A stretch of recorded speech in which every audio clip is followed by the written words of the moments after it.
Time is a thief that comes in the night and robs us, even the bravest and the best. These men, World War II veterans, the last of a great dying generation, came to SeaTac Airport to remind themselves that some things can never be touched, even by time. I'm 88 years old, and so I'm at the end of my journey, and this is one more honor that I'm receiving from our people.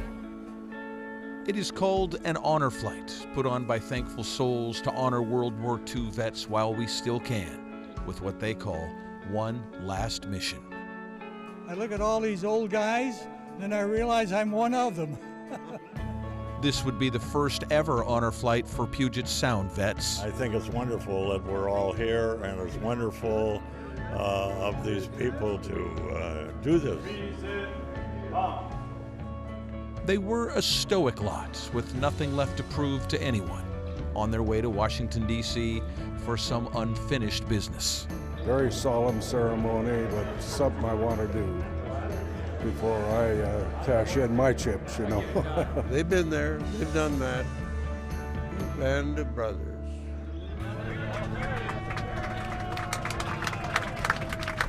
Upon arrival, there were cheers, hugs, and applause. Thank you, sir. Thank you. Thank you. Thank you so much. The next morning, they loaded up and followed their escorts through the city to Arlington Cemetery. You got to stop and think, I was lucky. I came back, but every one of them, there's somebody that didn't make it, Forward. Oh. They were there to see the changing of the guard at the tomb of the unknown soldier. Guard. So it's moving. It's really moving. But, you've got to be proud of your country, and this young man standing right doing that. You've got to be proud. The government was shut down that day, and when they got to the World War II Memorial, there was a protest in progress at the National Mall. But for this occasion, politics politely stepped aside. Young man, thank you for your service.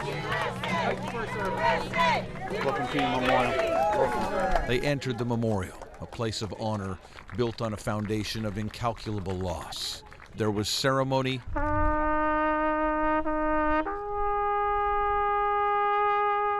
and then time for reflection for men like Henry Richmond, a Pearl Harbor survivor. And I wondered if I would ever get to see it. There you are. There it is. And Navy man Dale Knockin. Boy, isn't this something, though? Who had a special purpose here. But this is a story about Jack Cuniff. He wrote me a letter. It's dated November 11th, 1944. He was killed 35 days later in the Battle of the Bulge. And this is for Jack. So I'm going to leave it here somewhere. And they will... Yeah. So long, Jack. Now I've let him go. 70 years is a long time to hold on to anything, especially a friend. Ivan Larson fought in the Battle of the Bulge. This place was built for him. Well, I try to forget about it, but it just never leaves. And at the Marines Memorial, only one man got off the bus. Oh, it's with me every night. I have nightmares every night.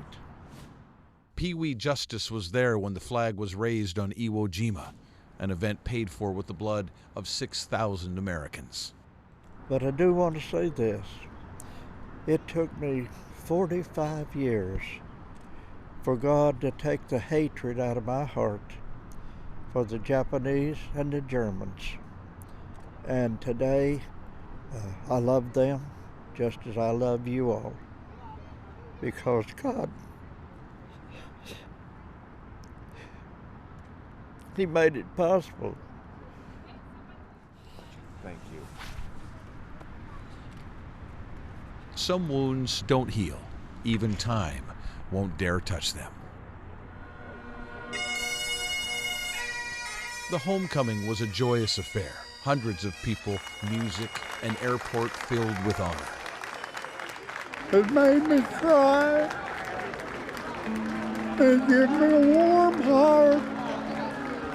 Yeah. But this is amazing that people, because that's the thing that you lose, I think. People don't care. But they do. They really care. And ain't that something? An entire generation is slipping away from us, but these men know at least that time will never steal what they did. The thief in the night is shamed in the presence of true heroes.